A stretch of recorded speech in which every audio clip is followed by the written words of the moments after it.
Well, good afternoon. Yesterday, we laid out a roadmap. We have a path forward, and we have to remember that reopening the economy is a process, and it will take some time to do it right. Yesterday, we presented a decision-making framework to guide us. This framework is the start of the process. We've already seen positive progress on the criteria we laid out. And later this week, we'll be releasing the next step in this process. Clear sector-specific labor guidelines for how businesses can operate safely in this new reality. Having a clear framework, having well-defined labor guidelines, these are critical steps to opening the economy safely. These criteria and guidelines will be based on best medical advice and scientific evidence available.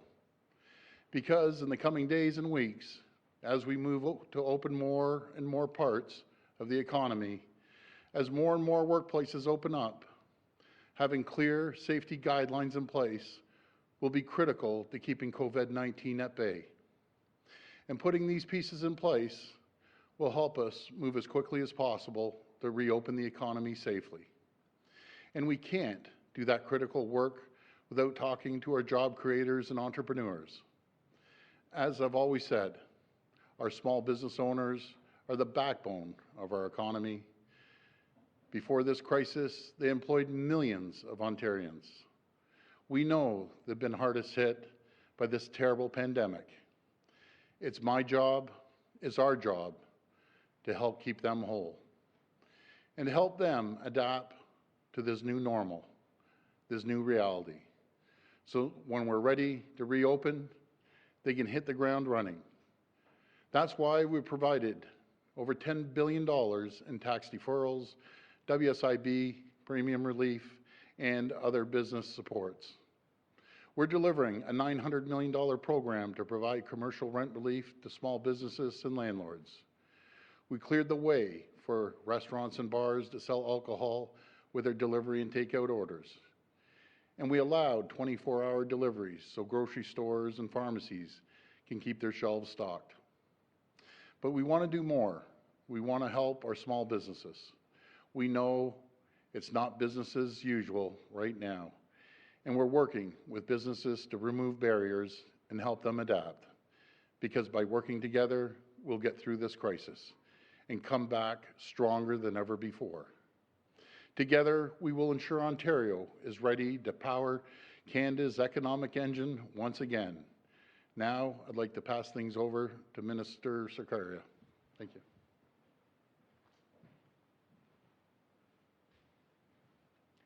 Good afternoon, everyone, and thank you, Premier. As Associate Minister of Small Business and Red Tape Reduction, I've been holding regular virtual roundtables with small businesses from every corner of Ontario.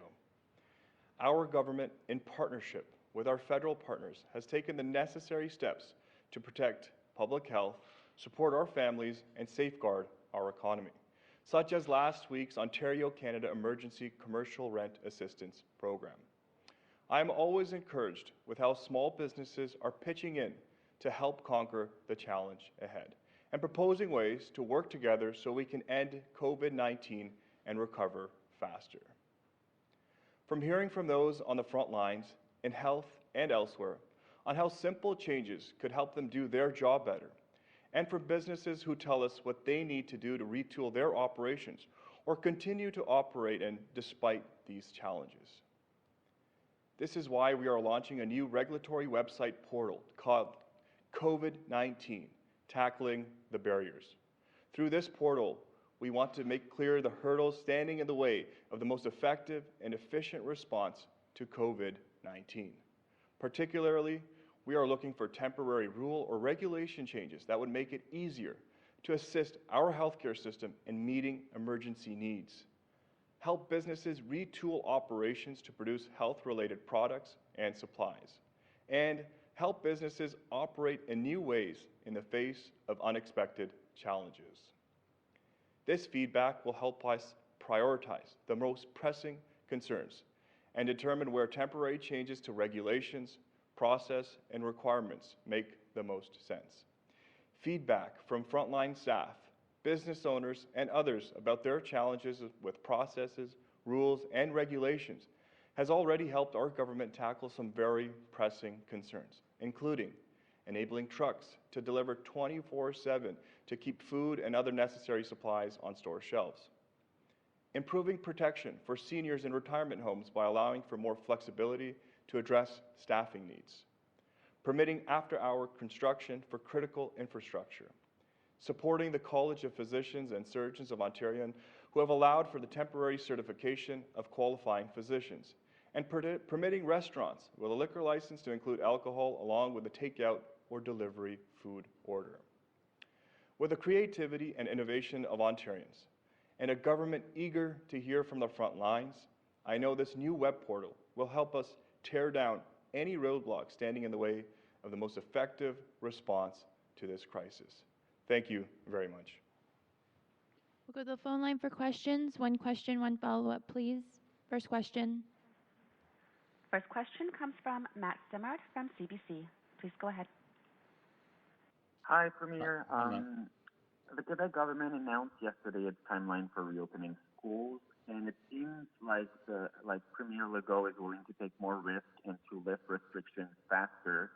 What do you think of the approach in Quebec?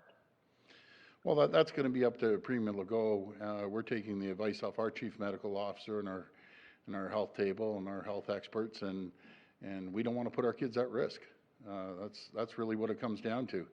I'm not going to put our children in a classroom, crowded classroom. I'm just not going to do it. We've got to protect our children at all costs, and we'll make that decision by the end of the month as we come forward. But no, I wouldn't do that here in Ontario. And so far, the federal government is leaving each province to figure out what's the timeline for reopening businesses and restart the economy. Do you believe there should be a national approach to relaunch the economy? Well, we had that conversation with the premiers the other day. I'll be speaking to the Prime Minister today, and all regions are different. BC's a little ahead of us, as well as maybe the other areas, Saskatchewan, but we're a whole different area here in Ontario. We have a much larger population, 14.5 million people, compared to provinces that have 2 million people. So it's a whole different ball game here. Our number one priority is going to protect the health and the well-being of the people of Ontario. We'll be able to get to the economy as soon as possible once we see the numbers decrease. Next question. Next question comes from Haley Cooper from News Talk 1010. Please go ahead. Hi, Premier. Hi, Haley. In the past, banks and oil companies, they got bailouts because they found themselves in tough positions, often of their own doing. And we've been speaking with restaurant owners wanting to know where their bailout is. They say they're the victim of something that's completely out of their control, and they don't even know if they're going to last another 2 months. They want a bailout. They say the wage subsidy, the rent relief plans, and the loans are doing absolutely nothing. And if a bailout is not coming, they want a detailed explanation as to why, and the government, to be honest, that the plan is actually for them to go bankrupt. So in your discussions with the Prime Minister, has there been any talk of a bailout for restaurants? Well, I think overall, when you're looking at restaurants, first of all, my heart breaks for the restaurant owners. They employ hundreds of thousands, if not probably close to 1 million people, and I understand they're struggling. What we did do is we gave them the opportunity to have takeout food, deliver alcohol. We put $10 billion of deferrals towards all businesses, opposed to one sector. And we're going to continue on the rent. It was over a $900 million, if you want to call that a certain bailout as well. That's a tremendous amount of money. And again, trying to keep the facilities that they're renting open. That's the number one priority. I will mention it to the Prime Minister about the restaurants. And I'll do anything I can to help people. But we only have certain capacity, financial capacity here at at the province. We could go on forever on lists, but again, I'll do everything I can to help out the restaurateurs and that whole sector.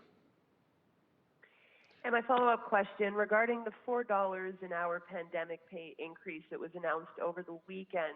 As security guards, let's say at banks or condos or hospitals and homeless shelters, et cetera, they're essential, and they want to know why they were not included in that pay increase. Well, again, we focused on the 350,000 people that have direct contact with COVID patients. And as far as I'm concerned, those people, and I've said it from day one, I've said it many times, they're underpaid. This is just a small token of our appreciation that we can show over a 16-week period that they're able to earn an additional $3,000, I think is $560. And it's just showing our appreciation. We're so grateful for the hard work, the healthcare workers and other people that are involved in taking care of COVID patients, going in there day after day after day, even though they're exhausted, putting their lives in jeopardy. And that's a priority for us, the 350,000 frontline healthcare patients. Next question. Healthcare workers. Next question. Next question comes from Alison Jones from the Canadian Press. Please go ahead. Hi, Premier. Hi, Alison. On small businesses, you say you want to do more to help out small businesses. Mm-hmm. We know that there are some who don't qualify for the programs already announced, such as the commercial rent relief program. What more are you considering doing to help such small businesses, and would you consider suspending commercial evictions during this period, as you've done with residential? Well, as I've always said, Alison, everything's on the table. Any way we can support small businesses. They're the backbone of our economy. They're the backbone of this province, and millions of people are employed in small businesses. So everything's on the table. We continue to review that, and we're going to continue speaking to the federal government for assistance on that. And on your reopening plan, a couple business groups yesterday, generally praised the various stages that you've laid out, but said that as businesses reopen, they want to see an adequate supply of PPE for employees. Given the challenges that Ontario has had in pretty dire straits up until recently, is that something that is going to be feasible for the province to guarantee an adequate supply of PPE for businesses as they reopen? Well, again, we're working day in and day out to make sure that we source PPEs around the world, along with domestic supply. Domestic supply is gearing up, and some are actually manufacturing now after changing over their production lines. And I've had conversations, matter of fact, every single day I have a procurement meeting roughly around 10 o'clock, and we go through every single item, where it's coming from, what the supply is, what the forecast is. I think we're pretty organized on that end, and the forecast does change. It's going to increase. We also had the conversation with the largest food companies the other day, and then a lot of the manufacturing companies this morning. I was on a conference call, and matter of fact, there was a couple companies that supply N95s that were on that call, and I emphasized, we need you to open up a manufacturing facility here in Ontario, because if they don't open it up, other people will open it up, and we're going to make sure that we buy off Ontario companies moving forward when it comes to PPE. We'll never rely on a foreign government again to be put in this position. Right now, we do have enough PPE for our frontline healthcare workers and other areas that are critical for PPE, but right now we're going to have to look at continuing manufacturing here in Ontario, and that's what our key focus is on right now, to support the private sector as well.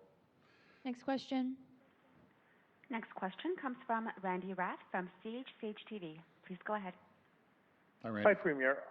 Speaking of the 350,000 frontline healthcare workers, the province's radiation technologists and sonographers have sent you a letter saying that they weren't included in the pandemic pay fund, and asking to be included in that. Is that something that you're willing to look at?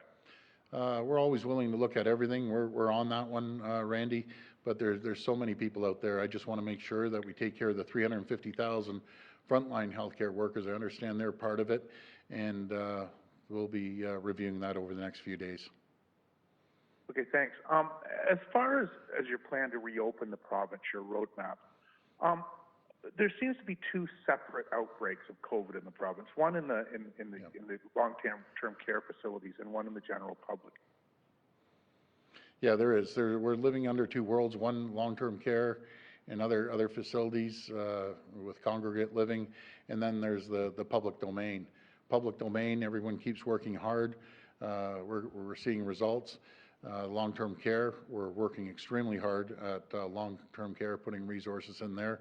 But really our goal is to see a downward swing when it comes to the testing every single day. And if you noticed, so we had 3 good days, and then all of a sudden today it spiked up again. So we need consistency right across the board to see downward slope over the next couple of weeks. That's absolutely critical. Next question. Next question comes from Mike Crawley from CBC News. Please go ahead. Hi, Premier. Just want to follow up slightly on what Randy just asked you about. The percentage of people that are coming down with COVID-19 out in the community, according to Dr. Williams, is roughly 50 or 60%. So these are people contracting it outside of the high-risk settings like long-term care or healthcare workers. How concerning is that figure, and what does it say to you that still, even though there's all this physical distancing going on, that still so many people out in the community are contracting COVID-19? Well, that's why we keep saying that we have to continue practicing social distancing, self-isolation. That's absolutely critical. I know our announcement, a lot of people thought we were going to be setting dates and that, but right now we can't give an exact date because I don't know the exact date. And as soon as I find out, within a minute, you'll find out as well. But the Financial Accountability Office came out with a report today saying if we didn't act, and I always say, Mike, when I say we talk as a province, not as a government per se, but we as a province, since we acted so quickly, we saved thousands and thousands of lives. And that's why we have to be so careful about opening up the economy. And we're going to be very, very careful. And then if I could follow up on another topic, this is actually for Minister Elliott. For Minister Elliott, I'm just wondering if, in relation to the Financial Accountability Officer's revelation today about the number of elective surgeries, scheduled surgeries that have been postponed, what's it going to take for the province to be able to deal with that backlog? How difficult is it going to be given that there have always been these, delays in elective surgeries? Well, we're already starting to deal with that, to plan for the surgeries that can proceed that have been postponed. Cardiac care and cancer care probably being at the top of the list. I know that this has been very disturbing for many people who want to get on with their surgery.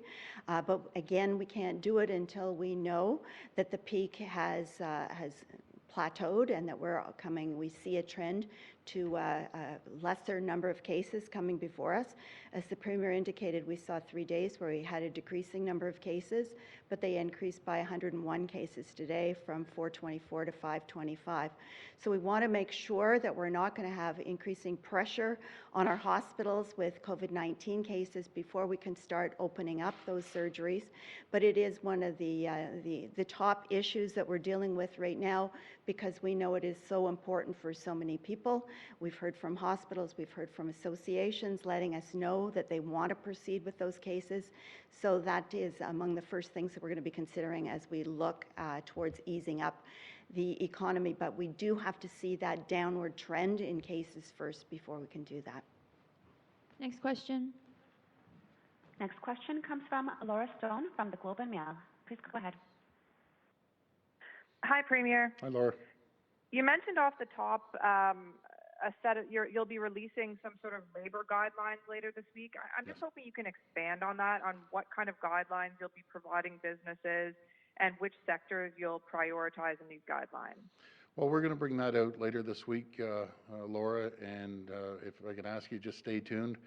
I don't want to release it now, but over the next few days, we'll be putting out guidelines. They'll give the opportunity for businesses to have a clear guideline when we do open up, what needs to be done to make sure we have a safe working environment for all employees right across this province, and a consistent guideline. Follow up? And just regarding your comments about Quebec at the beginning of the press conference, when you talk about why your plan didn't include schools at all, is that because we don't know how the virus impacts kids yet or how it spreads? Can you expand a bit more on your concern, particularly when it comes to children? Well, children are the most important people in our society. We got to protect our children. The children can't protect themselves. They rely on us to make a decision. And no one wants to put our children in harm's way. And I'm just not willing to chance it. Just not willing to chance it. They're, they're resilient, but still, let's wait until the end of May, and then we'll make that determination if we're going to continue on for a few weeks going back to school, or if we're just going to scrap the rest of the school year. But again, that's going to be their choice in Quebec. That's not our choice. Next question. Next question comes from Travis Danrash from Global News. Please go ahead. Good afternoon, Premier. Hi, Travis. You talked about the downward trend that you want to see in order to start rebooting the economy and pressing the reset button. What have you been told about the threshold when it comes to number of cases, the daily increases, in order to initiate stage one? What have Dr. Williams and the medical experts told you? Why don't I hand this over to the Minister of Health? Thank you.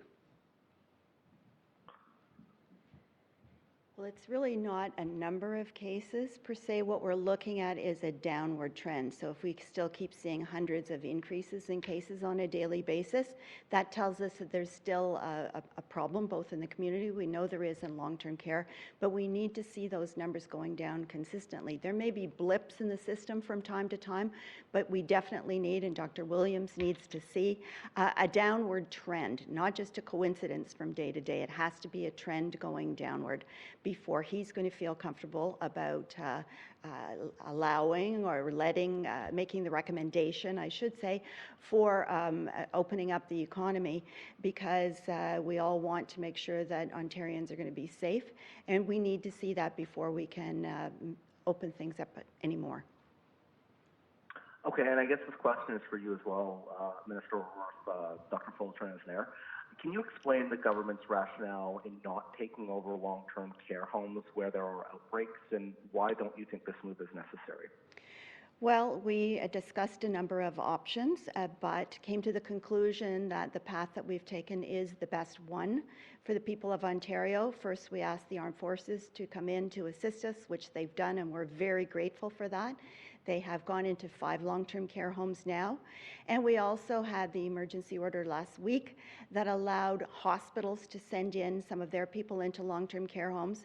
A number of them had already been doing that voluntarily, but it just wasn't happening quickly enough to get the number of people staff-wise into long-term care homes that we needed. So that's why we proceeded with that order. And I know that a number of hospitals are already participating. And that is the quickest way to get experienced people in there, and that is already helping. We know that many long-term care homes are grateful for the assistance and to have the staff there with the necessary personal protective equipment as well. Last question. Next question comes from Cynthia Milligan from City TV. Please go ahead. Hi, Premier. How are you today? Good, Cynthia. Good. How are you? You referenced the FAO report, and it says 52,700 surgeries have been postponed due to COVID-19. I've learned that roughly 1,700 cancer surgeries have been postponed in this time. Have you ever received a report or anyone saying that there could be some collateral deaths as a result of these postponements? Well, it's something close to both of our hearts, and I've faced this in our family with my dad, my brother, and my mother. There's no one that wants to get this done more than I do, but I think the appropriate person to answer this would be the Minister of Health.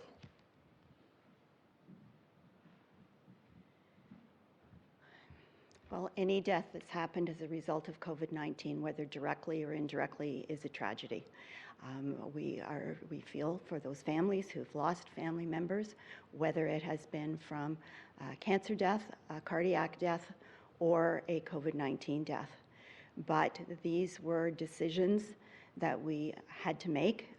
The decisions were made by medical personnel based on a pandemic plan that had been drawn up many years ago.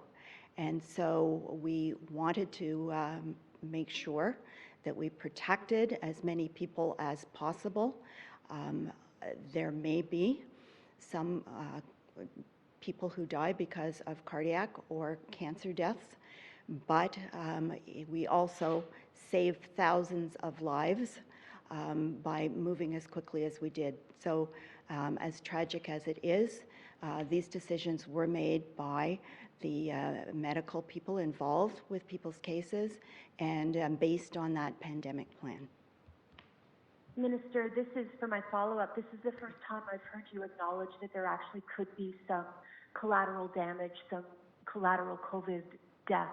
Are you hearing this? Have you seen any reports of any deaths due to cancer or heart attacks because there were a postponement of surgeries and procedures?